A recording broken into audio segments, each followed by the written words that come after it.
நேற்றைய தினம் ஒரு அதிர்ச்சிகரமான ஒரு உத்தரவு ஒன்று பிறப்பிச்சிருந்தாங்க. அது என்ன அப்படின்னா, தமிழ்நாட்டுடைய பொறுப்பு டிஜிபியாக இருக்கக்கூடிய வெங்கட்ரமன் அவர்கள் மாற்றப்பட்டிருக்காரு.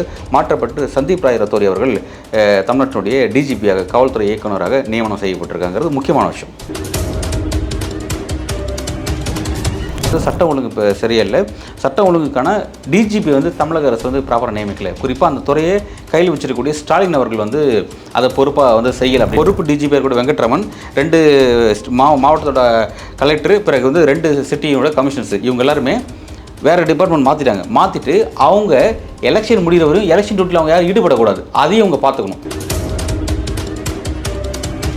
திமுக அரசு ஒரு வருஷமாக என்னை எப்படி தான் விமர்சனம் பண்ணாலும் சரி, என்னை நீங்கள் எப்படி தான் நீங்கள் என்னை உங்கள் விமர்சன கணைகளை ஏவி என்னை நிர்மூலமாக்கினாலும் சரி, நான் டிஜிபி ப்ராப்பர் டிஜிபி நியமிக்க மாட்டேன் அப்படின்ட்டு அதில் ஒரு பாலிடிக்ஸ் செஞ்சுட்டு இருந்தாங்க. நான் ஏன் டிஎம்கே கவர்மெண்ட் மாநில சுயாட்சியை டிஸ்டர்ப் பண்ணும்போது ஏன் அமைதியாக இருக்காங்க அப்படிங்கிறது தான் கேள்வி அப்படிங்கிறத பார்த்தேன். இதோட பின்னணியில் ஆர்எஸ்எஸ்ஸா பாஜகவா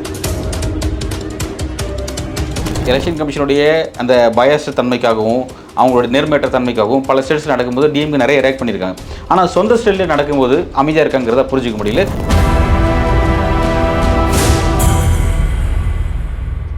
நியூஸ்மேட் நேயர்களுக்கு வணக்கம்.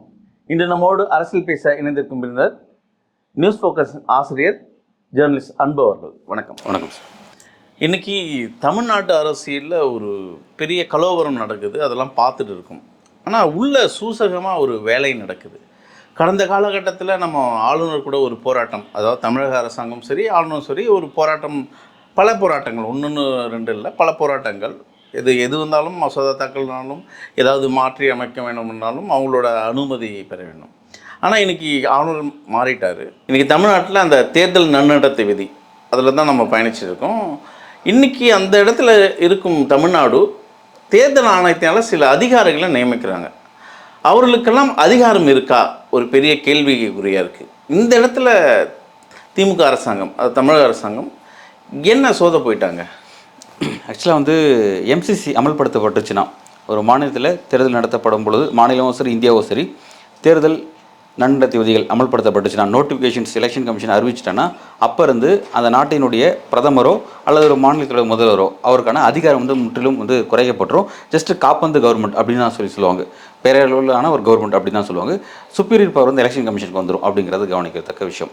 இப்போ என்னென்னா, நமக்கு மார்ச் 15 நோட்டிஃபிகேஷன் வந்துச்சு. மார்ச் 30 என்ன ஆச்சுன்னா, இனிமேல் எலெக்ஷன் கமிஷன் வெளியிடுறது அவ்வளோ ஜிஓ கவர்மெண்ட் ஆர்டர் மாதிரி எலெக்ஷன் கமிஷன் வெளியிடுறது எல்லாமே அரசாணை அப்படிங்கிற மாதிரி தான் ஒவ்வொரு உத்தரவும் அப்படி தான் பிறப்பிக்கப்படும். அந்த வகையில் இன்றைக்கு ஒரு அதிர்ச்சிகரம், அது நேற்றைய தினம் ஒரு அதிர்ச்சிகரமான ஒரு உத்தரவு ஒன்று பிறப்பிச்சிருந்தாங்க. அது என்ன அப்படின்னா, தமிழ்நாட்டுடைய பொறுப்பு டிஜிபியாக இருக்கக்கூடிய வெங்கட்ரமன் அவர்கள் மாற்றப்பட்டிருக்காரு. மாற்றப்பட்டு சந்தீப் ராய் ரத்தோரி அவர்கள் தமிழ்நாட்டினுடைய டிஜிபியாக காவல்துறை இயக்குநராக நியமனம் செய்யப்பட்டிருக்காங்கிறது முக்கியமான விஷயம். இந்த டிஜிபி அப்படிங்கிறதுல ஆல்ரெடி தமிழ்நாட்டில் கிட்டத்தட்ட ஒரு ஆல்மோஸ்ட் 1 இயராக ஒரு கான்ட்ரவர்சி போயிட்டு இருந்துச்சு. தமிழ்நாட்டில் ப்ராப்பரான டிஜிபி அவர்கள் நியமனம் செய்யவில்லை அப்படிங்கிறது ஒரு பெரிய இஷ்யூஸாக போயிட்டு இருந்துச்சு. அதில் ஏன் பாலிடிக்ஸ் நடக்குது, ஏன் திமுக அரசில் ஏன் சரியான நபர்களை, ஆல்ரெடி ஹைரார்கிக்கல் ஸ்ட்ரக்சர் இருக்குது. டிஜிபி நியமனம் எப்படி இருக்கும் அப்படின்னா, தமிழக அரசு தகுதியான நபர்களோட பட்டியலை தயார் செய்வாங்க. தயாரித்து அதை மத்திய இந்த தேர்வாணையத்துக்கு, இந்த மாதிரி டிஜிபி நியமன தேர்வாணையத்துக்கு ஒரு பரிந்துரை கொடுப்பாங்க. அவங்க அதில் லிஸ்ட்டை செலக்ட் பண்ணிட்டு அவங்க ஃபைனல் கொடுப்பாங்க. ஃபைனல் கொடுத்தப்பறம் அவரை தான் நியமனம் செய்வாங்க அப்படிங்கிறது ப்ரொசீஜர். ஆனால் தமிழ்நாடு கவர்மெண்ட் என்ன பண்ணியிருந்தாங்க, இவ்வளோ நாள் இந்த பொறுப்பு டிஜிபி நியமனம் பண்ணிவிட்டு அதிலே ப்ராசஸ் போயிட்டு இருந்தாங்க. எதிர்கட்சிகள் கூட பெரிய குற்றச்சாட்டு முன் வச்சுருந்தாங்க. தமிழ்நாட்டில் ஆல்ரெடி சட்டம் ஒழுங்கு பெரிய பிரச்சனை இருக்குது, சந்திச்சிருக்குது, பெண்களுக்கு பாதுகாப்பு இல்லை, அங்கங்கே போதை வஸ்துக்கள், மற்ற இந்த குட்கா, ஹபீன், கஞ்சா போன்றவெல்லாம் சாதனம் போயிட்டுருக்கு அப்படிங்கலாம் பெரிய இஷ்யூஸ் போயிட்டுருச்சு. இதுக்கு காரணம் சட்டம் ஒழுங்கு இப்போ சரியில்லை.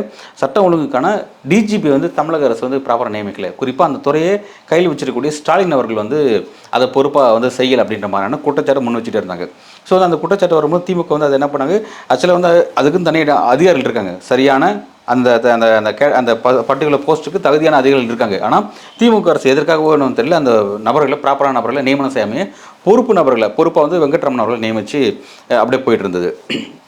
இப்போ இந்த இடத்துலலாம் எலெக்ஷன் கமிஷன் பவர் அவங்க கைக்கு கிடைச்சதும் அவங்க மாற்றம் செஞ்சுருக்காங்க. டிஜிபி மட்டும் நியமனம் செய்யலை. இதுக்கு கூடுதல் என்னென்ன விஷயங்கள் நடந்திருக்கு அப்படின்னா, 2 மாவட்ட கலெக்டர், தூத்துக்குடி மற்றும் சேலம் மாவட்டத்துடைய கலெக்டர் இடமாற்றம் செய்யப்பட்டிருக்காங்க. அதே மாதிரி பார்த்தீங்கன்னா சென்னையில் இருக்கக்கூடிய நம்ம சென்னைக்கு பக்கத்தில் இருக்கக்கூடிய தாம்பரம் கமிஷனர் போலீஸ் கமிஷனரும் மதுரை போலீஸ் கமிஷனரும் வந்து மாற்றம் செய்யப்பட்டிருக்காங்க அப்படிங்கிறது முக்கியமான விஷயம். இப்போ இதுக்கு முன்னாடி என்னென்னா எம்சிசி அமல்படுத்தப்படும் பொழுதே வந்து என்னென்னா கரூருடைய எஸ்பி, பிறகு வந்து விருதுநகர் மாவட்டத்தோட எஸ்பி அப்படின்னு சொல்லி குறிப்பாக ஒரு 4-5 மாவட்டத்தோடைய எஸ்பி வந்து மாற்றம் செய்யப்பட்டாங்க. கரூர் எஸ்பி பொறுத்த வரைக்கும் என்னென்னா இவர் அண்ணாமலை, பாஜக முன்னாள் மாநில தலைவர் அண்ணாமலை வந்து குரல் ரைஸ் பண்ணார். கரூரில் வந்து வேறு மாதிரியான ஒரு பாலிடிக்ஸ் போயிட்டுருக்கு, ஸோ இமீடியட்டாக எஸ்பி நீங்கள் மாற்றணும் அப்படின்ற ஒரு கோரிக்கை அவர் வச்சார். அவர் வச்சது என்னன்னு தெரியல, உடனே வந்து எலெக்ஷன் கமிஷனுடைய அந்த லிஸ்ட்டில் கரூரோட எஸ்பி இருந்தாங்க அப்படிங்கிறது கவனிக்கத்தக்க விஷயம். ஸோ கம்ப்ளீட்டாக மாறிட்டாங்க. இந்த பிரச்சனைலாம் தமிழ்நாட்டில் போயிட்டுருக்கு. இந்த பிரச்சனை தமிழ்நாட்டில் வருவதுக்கு முன்பு எங்கே நினச்சுன்னா, இந்த பிரச்சனை தமிழ்நாட்டில் வருவதற்கு முன்பு வெஸ்ட் பெங்கால் நமக்கு கூட தான் எலெக்ஷன் சந்திக்கிறாங்க. 2 பேஸ் எலெக்ஷன் 23 மற்றும் 29 எலெக்ஷன் அப்படின்னு பார்க்குறோம். அங்கேயும் என்ன பண்ணாங்க, அங்கேயும் காவல்துறையை கொண்டாட டிஜிபி வந்து மாற்றம் செய்யப்பட்டிருக்காங்க. கொல்கத்தா மெட்ரோ சிட்டியினுடைய கமிஷனர்ஸ், போலீஸ் கமிஷனர் மாற்றம் செய்யப்பட்டிருக்காங்க. இந்த மாதிரி நிறைய அதிகாரிகள் வந்து மாற்றிருக்காங்க அப்படிங்கிறது பெரிய விஷயம்.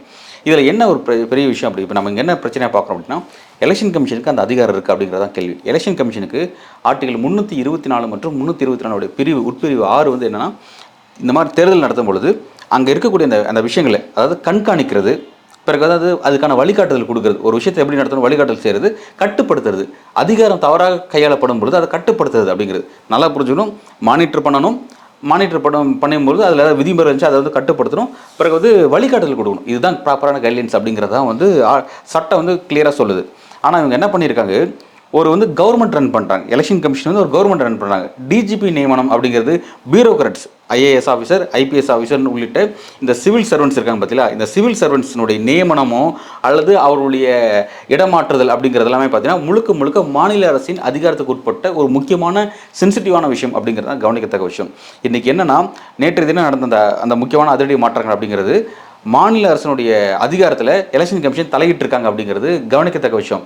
குறிப்பாக நேற்று தினம் அந்த ஜிஓன்னு சொல்லுவோம், எலெக்ஷன் கமிஷனுடைய ஜிஓ, அவங்களுடைய அந்த உத்தரவை நீங்கள் எடுத்து படித்து பார்த்தீங்கன்னா, தமிழ்நாட்டோட தலைமைச் செயலாளர் இருக்கக்கூடிய முருகானந்தத்துக்கு அவர்கள் எலெக்ஷன் கமிஷனுடைய செக்ரட்டரி லதா திரிபாதி ஒரு கடிதம் எழுதியிருக்காங்க. இந்த மாதிரி வந்து எலெக்ஷன் நடக்க போது, தமிழ்நாட்டுக்கு எலெக்ஷன் நடக்க போது அதோட தயாரிப்பு வேலைகளை நாங்கள் மானிட்டர் பண்ணிவிட்டு இப்போ நாங்கள் உங்களுக்கு ஒரு லெட்டர் கொடுத்துருக்கோம், இந்த அதிகாரிகள் இடமாற்றம் செய்யப்படணும், அதை இமீடியட்டாக நீங்கள் அமல்படுத்தணும் அப்படிங்கிற விஷயம். அந்த இடமாற்றங்கிறது இப்போ பொறுப்பு டிஜிபி கூட வெங்கட்ரமன், 2 மாவட்டத்தோட கலெக்டர், பிறகு வந்து 2 சிட்டியோட கமிஷனர்ஸ், இவங்க எல்லாருமே வேறு டிபார்ட்மெண்ட் மாற்றிட்டு அவங்க எலெக்ஷன் முடிகிற வரையும் எலெக்ஷன் டியூட்டியில் அவங்க யாரும் ஈடுபடக்கூடாது, அதையும் அவங்க பார்த்துக்கணும். அவங்க இந்த எலெக்ஷனோட எந்த ப்ராசஸில் அவங்க உள்ளே வரக்கூடாது. எலெக்ஷன் நடக்கிறதுல இவங்க நியமிக்கிற அதிகாரிகள் மூலமாக தான் வந்து எலெக்ஷன் நடக்கணும், அவங்க எதுவுமே தலையிடக்கூடாது அப்படிங்கிறதையும் அந்த அறிவுறுத்தல் கொடுத்துருக்காங்க. ஸோ அப்போ என்னன்னா, ஒரு சுப்பீரியர் பவர் வந்து எலெக்ஷன் கமிஷன் எடுக்கிறாங்க. சட்டம் என்ன சொல்லுது, இப்போ என்னன்னா, இதுக்கு வந்து எலெக்ஷன் கமிஷன் என்ன சொல்லுது அப்படின்னா, ஒரு நேர்மையான தேர்தலை, ஒரு அதிகார விதிமுறை இல்லாத தேர்தலை, வெளிப்படையான தேர்தலை நடத்த வேண்டிய பொறுப்பு எலெக்ஷன் கமிஷனுக்கு இருக்குது அப்படின்னு சொல்கிறாங்க. இந்த அதிகாரம் இப்படி ஒரு எலெக்ஷன் நடத்தணும் அப்படின்னு சொல்லி யார் எலெக்ஷன் கமிஷன் அதிகாரம் கொடுத்ததுன்னா, இந்திய அரசியலமைப்பு சட்டம் தான் அந்த அதிகாரத்தை கொடுத்துருக்கு. Right, okay. இப்போ நம்ம என்ன கேட்குறோன்னா, ரைட், நீங்கள் உங்கள் அதிகாரத்தை பயன்படுத்துங்க, ஆனால் உங்கள் அதிகாரத்தை பயன்படுத்துவதற்காக இன்னொரு சிஸ்டத்தோட அதிகாரத்தை நீங்கள் வயலேட் பண்ணுவீங்களா அப்படிங்கிறதான் கேள்வி. இங்கே நம்ம திரும்ப டிபேட் வந்து அதில் தான் போயிட்டுருக்கு. இவங்க என்ன பண்ணுறாங்க, ஏற்கனவே நம்ம வந்து மத்திய அரசினுடைய தலையீடு அப்படிங்கிறது ஆளுநர் மூலமாக ஒரு மாநில அரசுக்கு எவ்வளோ குடைச்சல் கொடுக்குறாங்க, ஒரு பேரல் கவர்மெண்ட்டை ரன் பண்ணுறாங்கிறத பார்க்குறோம்.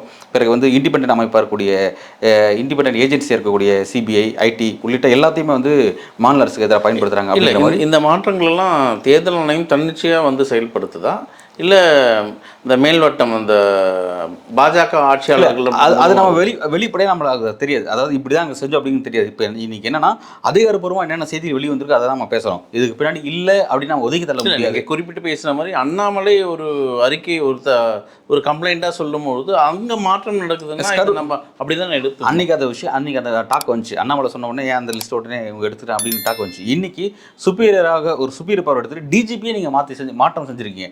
ஆக்சுவலாக ஃபஸ்ட்டு இந்த ஸ்பேஸை எலெக்ஷன் கமிஷனுக்கு திமுக அரசு கொடுத்துருக்கக்கூடாது.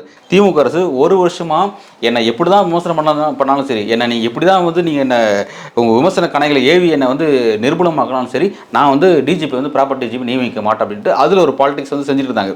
தகுதியானவர்கள் பட்டியல் தயாராகவே இருக்குது.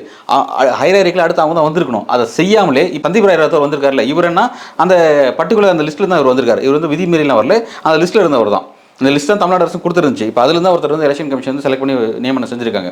ஆனால் இப்போ நமக்கு கேட்க வேண்டிய கேள்வினா, இவங்களே ஃபஸ்ட்டே வந்து ஒரு எலெக்ஷன் கமிஷன் ஃபஸ்ட்டே இவங்களே வந்து ஒரு டிஜிபி நியமனம் செஞ்சுருக்கணும். அதை பண்ணாமல் விட்டுட்டாங்க. பொறுப்பு டிஜிபி வச்சுருந்தாங்க. இப்போ வந்து எலெக்ஷன் கமிஷன் வந்து அதில் தலையிட்டு ஒரு டிஜிபி நியமனம் செஞ்சுட்டாங்க. இந்த நடவடிக்கை எல்லாமே எவ்வளோ நாள் வரைக்கும் செல்லுபடி ஆகணும்? அடுத்து புதிய கவர்மெண்ட் வர வரை தான். புதிய கவர்மெண்ட் வந்ததுக்கப்புறம் நாளைக்கு அவங்களும் ஒரு தங்களுக்கு வேணுங்கிற அதிகாரிகள் அவங்க நியமனம் செய்வாங்க அப்படிங்கிறத பார்க்குறோம்.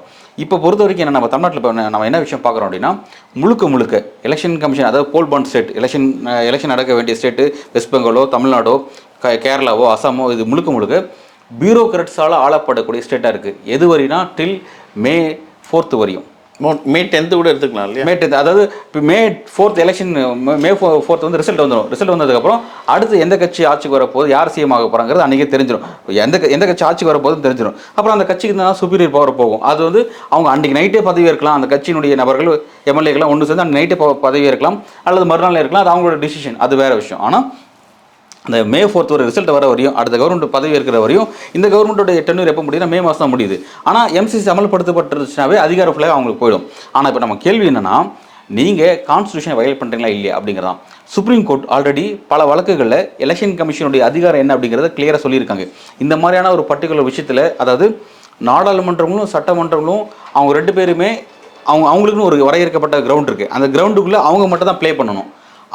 அவங்க இல்லாத ஒரு கிரவுண்ட் இருக்குல்ல, அந்த கிரவுண்டில் தான் எலெக்ஷன் கமிஷன் தலையிட முடியும் அப்படிங்கிறது கிளியராக சொல்லியிருக்காங்க. இதுதான் சுப்ரீம் கோர்ட்டுடைய கைட்லைன்.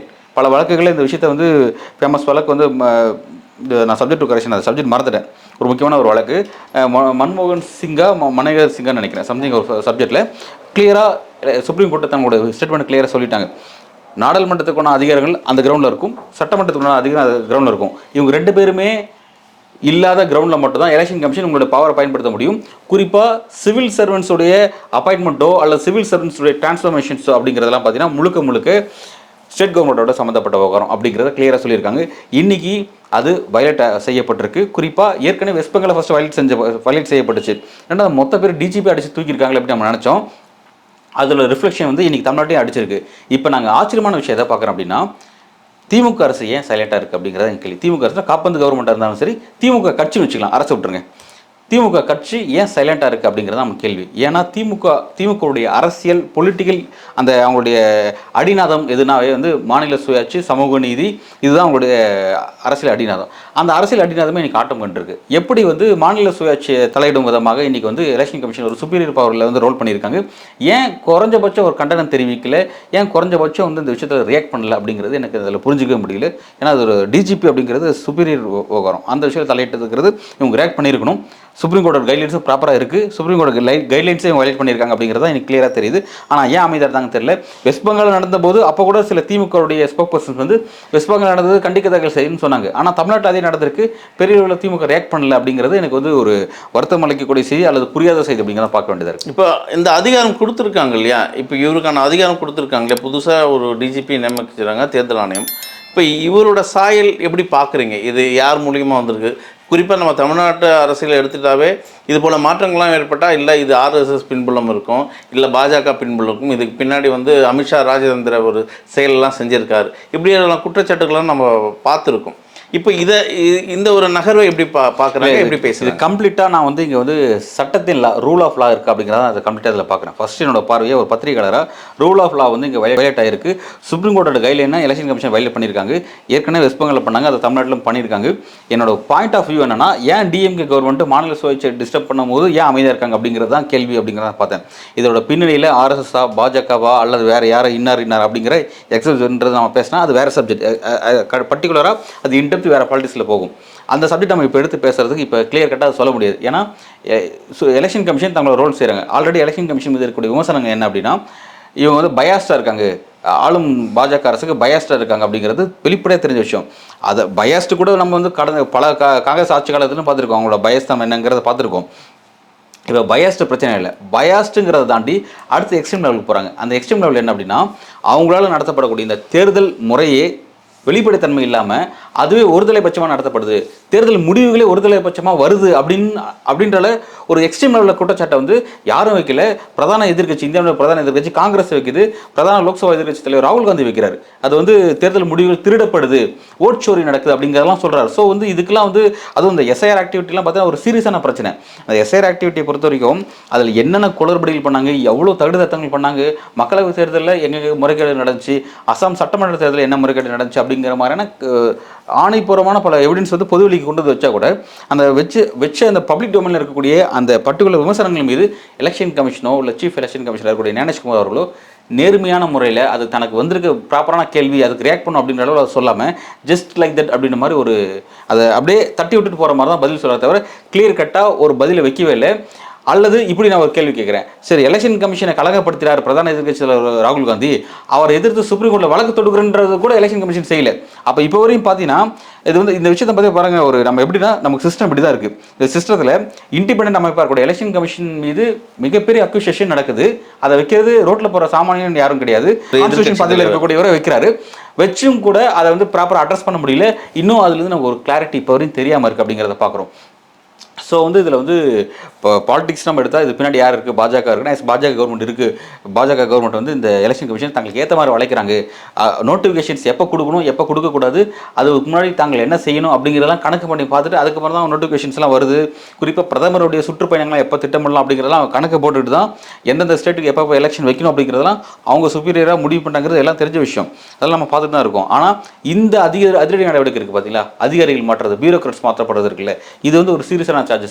மாற்றப்பட்டது மட்டும் இல்லாமல் அவங்க யாரும் இந்த எலெக்ஷன் ப்ராசஸில் தலையிடக்கூடாது, அதை நீங்கள் உறுதிப்படுத்தணும் அப்படின்ற ஒரு கட்டளைங்கிறாங்க பார்த்தீங்களா. எஸ், இது வந்து ஒரு சுப்பீரியரான ஒரு ஆக்டிவிட்டியாக இருக்குது. இந்த இடத்துல என்னென்னா ஏன் வந்து காப்பந்து கவர்மெண்ட் திமுக வந்து வாய் திறக்காமல் இருக்காங்க அப்படிங்கிறது எனக்கு திரும்ப கேள்வியாக இருக்குது.